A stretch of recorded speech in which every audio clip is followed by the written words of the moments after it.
Welcome back to another technical deep dive here in the debug zone. Today, we're tackling a big question and breaking it down with insights from other users. Hopefully, this clears up some misconceptions and helps you get the answer you need.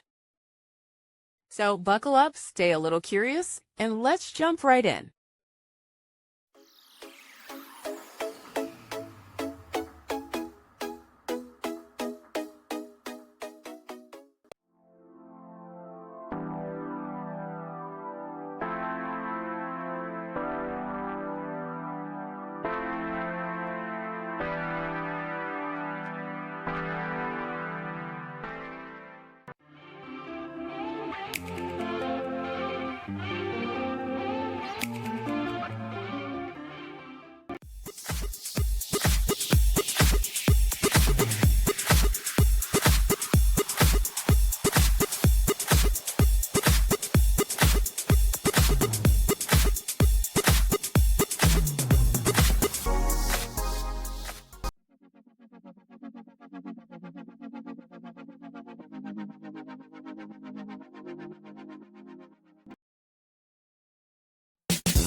And that's a wrap.